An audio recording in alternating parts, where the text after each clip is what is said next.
aqui a questão do aquecimento global ali e do derretimento. Eles esperavam que ia degelar 100 anos ou mais isso, ou seja, bem lentamente. Parece que nos últimos anos deu uma acelerada, né? Sim, ele dobrou, pelo que eles falaram ali, ele dobrou nos últimos 20 anos a velocidade. E tu viu, porque também tem o seguinte, né? Pelo que diz ali que 60, 70 centímetros é só com o gelo que já caiu e está na bacia. Eles não estão falando nada do que vai cair, entendeu? Sim, mas olha só. Lembra que a neve eterna se formou, um glacial se forma por milhares de anos caindo neve. Então, tipo assim, uma coisa que as pessoas não né, quando a gente discute coisa que elas não entendem, que é o seguinte: se derreter isso por causa que esquentou demais, vai ter milhares de anos para formar esse gelo de novo. Então, essa água, ela vai ir para os mares e para o ar, que é pior ainda. Porque do ar, quando vai evaporar, e porque ela é uma água doce, ela vai evaporar e ela vai mexer com todos os fluxos, né, que é os rios, que se chamam os rios do ar. Sim, os rios voadores. Hã? Os rios voadores. Isso. Então, o primeiro lugar é isso, né? O segundo lugar é a questão toda que... Tá, voltando aí. Então, o primeiro lugar é o seguinte, ter o degelo, né, como aconteceu, por exemplo, já nos Alpes suíços, já caiu a 50% do que era de gelo, derreteu.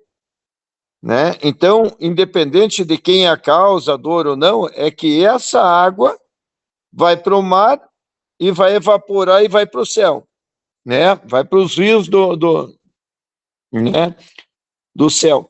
Então, cara, isso aí vai fazer com que nosso planeta vai ter mudanças climáticas severas em função disso. Vai ter muito mais umidade, vai chover mais, vai movimentar mais, né? Então, isso é um primeiro ponto. Claro, o fato, né, Enei?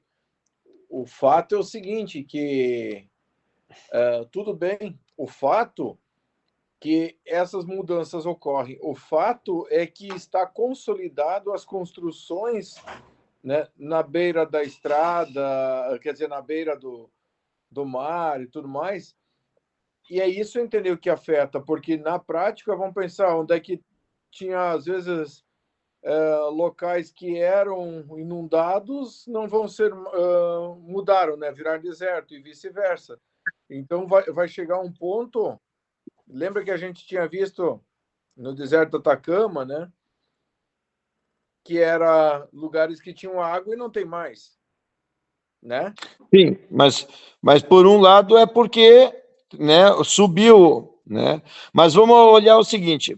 Então, existe dois fatores ali. Um, que é a água que ela entra no mar e com isso vai subindo o mar, e a outra, a evaporação e mudanças das correntes aéreas e aquáticas vão alterar o clima no planeta. Agora, o que me espanta é o seguinte, quando eu fui em 2004 para a Antártica, 2006, eu falei um monte sobre isso, e depois, 2007, 2008, eu fui para o Ártico. É impressionante, Giane, que ninguém se fala sobre alguma coisa para fazer no litoral. Por exemplo, o litoral do Rio Grande do Sul, se subir 2, 3 metros o mar, cara, é terra arrasada. E tu imagina como é que vão gastar tanto dinheiro para querer erguer isso aí, para evitar, para fazer dique? E mesmo assim, ó, em 10 anos, 20 anos, tem que começar agora. Sabe, ninguém não tem defesa civil, não tem planejamento, e se tem, ninguém está sabendo. Eu vejo quantos pobres ali juntando um dinheirinho para comprar uma casa na praia. Imagina se daqui 10 anos dá esse degelo desse glacial. E esse glacial... Mas eu acho que o grande fato é que as pessoas imaginavam que isso aconteceria em séculos. E quando se preocupa com o século, o cara diz, isso não é problema meu, nem dos meus filhos, nem dos meus netos, então vai ser dos tataranetos, então joga lá para frente. No momento que tu trazer uma coisa que ela aconteceria dentro do nosso ciclo, aí sim a coisa começa a mudar de figura. Porque já pensou o seguinte, tu pega todos... Vamos pensar aqui no Rio Grande do Sul. Pensa um condomínio. E todo ele inundado com 1 metro de água. Aí sim, mexeria muito. Mas pois é, mas esse é o fato. Tem um fato agora relevante, que é o seguinte, porque sempre você falava, está derretendo, e o mar está subindo. Está levando talvez 20, 30, 40 anos, mas ele está subindo, vai chegar a 1 metro. Isso tu pode ver em vários litorais do Brasil e de outros países, como está afetando, principalmente quando vem a maré alta.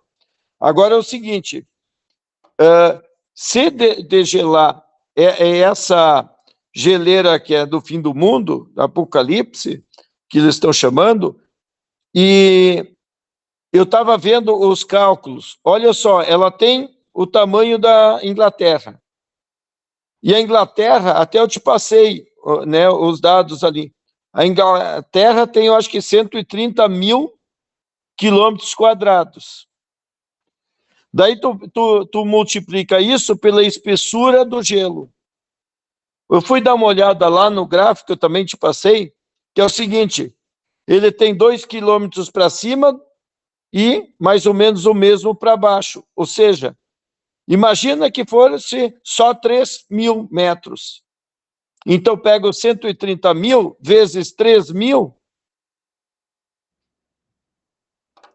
dá quanto? Dá 130, dá 260, 390, é isso? Ou seja, quase 400 milhões. E a Terra tem 330 milhões nos oceanos. Ou seja, vai ser mais de 1 metro, isso que eu estou falando, 3 mil. Então, se for 4 mil, vai ser em torno de 2 metros a mais do nível do mar. Imagina quando dá, então, uma ressaca. E outra coisa que me chamou a atenção nisso aí, que tem uma pesquisa agora feita em setembro, que eles foram ver que está degelando debaixo, então está acelerando mais ainda. E eles acreditam que em 10 anos possa quebrar, etc. e tudo. E o derretimento seria em 6 meses. Então, tu imagina, Giane, o impacto que vai dar isso. Que ele derrete e que eles imaginavam que ia demorar décadas e décadas ou século para derreter. Porque só o gelo que já está caído na Bahia já daria para, se ele derreter, já vai para 76 centímetros de aumento do oceano. Entendeu? Pois é, isso é o que eu queria analisar. Por exemplo, aqui no Rio Grande do Sul ou no Brasil, se o mar subisse 1 metro, qual é o impacto que ele teria? Teria que ter um estudo, talvez tenha, né, nas universidades, e deve ter algum estudo que mostre esse ponto de vista. Qual é o impacto até para poder criar uma ação, ou pelo menos criar assim, um plano para isso aí. Uma vez, olha, uns 30 anos atrás, eu estava lá em Florianópolis, e depois fui a Bombinhas, e eu dizia, cara, uma vez eu estudei que ia subir o mar, etc. e tudo, e que absurdo o pessoal construir na beira da praia, né? E realmente, é que nem tu diz, ninguém, os caras, não é na minha vida, mas e se for? É que nem, claro, vamos pensar assim, qual é o investimento que alguém tem na praia, né? Vamos pensar que ele tem ali uma casa, ok. o setor público, né? Todo o sistema de escoamento da água vai mexer na parte de saneamento, né? Mas o grande ponto é países que nem uma Holanda, que tem o país todo abaixo praticamente do nível do mar, que já teve que construir diques, né? Que já teve que ter bombas para tocar o negócio fora. Daí eles têm um agravante muito maior, né? Mas talvez eles não, viu, Gianni? Isso aí é uma outra coisa que eu estava pensando. Talvez eles, por já ter a proteção, eles já têm tecnologia, eles já têm rotina, talvez eles só têm que aumentar os diques. Agora, quem tem muita área, por exemplo, se pensar em Santa Catarina, né, até tudo bem, logo é montanha. Mas aqui no Rio Grande do Sul, nós teríamos, por exemplo, o litoral norte. Imagina, quantos quilômetros tem aí de área que seria invadido. Mas tu sabe que eu acho que tem uma pressão que o pessoal não dá muita bola para isso. Além de que acha que isso não vai acontecer na nossa vida, então, quer dizer, joga lá para os teus netos, tataranetos. Eu falava isso da pandemia. Da mesma forma que tu imagina assim, quem é o maior beneficiário da questão do discurso do aquecimento global, do estudo, da pegada do aquecimento global?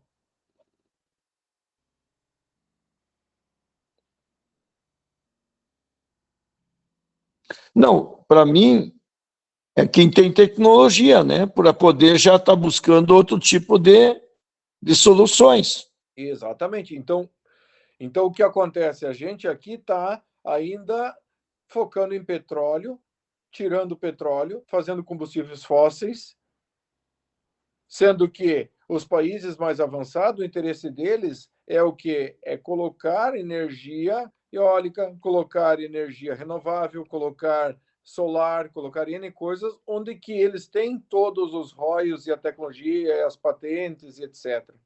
Entendeu? Então, eu acho que muitas vezes não há um interesse de um governo que nem de um Rio Grande do Sul em fomentar esse mercado, porque aqui estão começando a desenvolver um movimento de ativar de novo as termoelétricas com energia carvão. Não, tudo bem. É que vejo assim, até pode ser. Tem muita gente que não diz aquecimento global é só por interesse dos caras vender novas tecnologias, carro elétrico em vez de combustão. Mas se começa a acontecer um derretimento de uma geleira dessa, aí já começa as coisas não ser, não, entendeu? Daí vira uma corrida. Agora, por outro lado, vamos parar para pensar. Da mesma forma que uma Rússia invade uma Ucrânia, e ninguém esperava mais isso no mundo, entende? Que nos dias de hoje isso fosse ocorrer de novo. Mas o que acontece daqui a pouco, existe também até uma necessidade que aconteça a ruptura dessas geleiras para gerar uma pressão para o mercado mundial comprar novas tecnologias renováveis. Não, esse lado eu vejo. Por exemplo, eu vejo que tem toda uma questão econômica em cima, né, de soluções renováveis.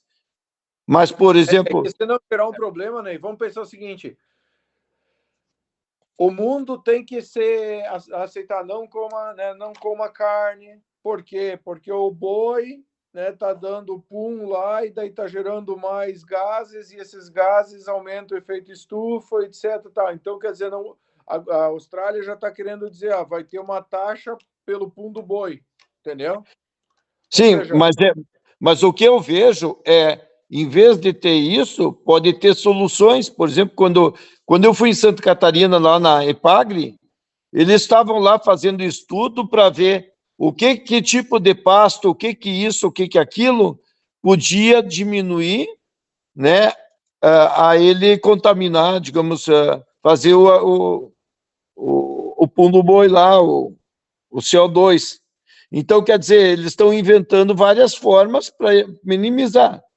Um bicho que come pasto, talvez ele não gera a mesma coisa que geraria um que come ração. Mas o contexto todo eu não estou levando por isso, porque é o seguinte, se começar a ter degelos desse tipo de coisa, o aquecimento global, independente de quem é o causador, está acontecendo. Sim, e outra, se realmente tudo está começando a acontecer, ele é reversível, daí não adianta, se 30, vamos supor, que aí 50 anos a gente está jogando CO2 na atmosfera, e ele já causou tudo, pode desligar todas as fábricas do mundo que não vai mais mudar o que foi o efeito causador para os próximos 5, 10, 15, 20, 30 anos. Mas daí é o seguinte, é um impacto cada vez mais, entendeu? Porque o problema é o calor, Gianni. Tu viu lá agora da Copa do Mundo, o problema do calor lá da Copa do Mundo? Sim. Os caras tiveram que inventar um sistema de refrigeração no estádio, porque senão, e tiveram que mudar né, do verão deles para o outono, justamente para poder viabilizar, coisa que nunca tinha acontecido antes. Sim, uma coisa que nem tem ar-condicionado nas ruas, né? Viu essa? Uhum. Não, então, mas são visões, né? Eu acho que, além de tudo, das visões de negócio comercial, sim. O ponto, né, Ney, também tem aquela questão. O que isso afeta quem e quem se sente, né? É que nem dizer daqui a pouco para uns pescadores, tu vai dizer, vai subir o mar. O cara, tá, então eu dou 10 passos para trás. Vai subir um pouco mais, tá, eu dou 50 passos para trás. É assim, por um lado, que os caras pensam da maré, né? Não, tudo bem, mas eu digo assim, todo nosso litoral do Rio Grande do Sul ali é todo baixo, né? Sim, mas tu compreende que a solução, tu vai perder toda uma parte de terra, tu vai perder toda uma área de construção, mas o problema em si é simplesmente recuar. E isso, por um lado, vai gerar novas construções, novas obras, novos empreendimentos, novas oportunidades de negócio, mas, entende? Então, tem esse lado todo, Ney, que eu vejo, por isso que o pessoal não se apavora. Não, na desgraça, todo mundo pensa no menor prejuízo. Quer ver o que os caras de navio vão dizer? Vai melhorar o escalado. Beleza. A desgraça e tu ri. Não estou rindo. Eu penso nesse pessoal que tem investido todos os recursos e a vida no litoral e dá uma... Mas um tempo atrás eu falava, e vai ter muita gente que vai lembrar, que eu dizia assim, se eu tivesse muito dinheiro, eu comprava todos os morros de Osório ali até Torres. Sim, tu já vai ser tipo Santa Catarina. Tu já fala isso há uns 10 anos, né? Mais. Tá, beleza.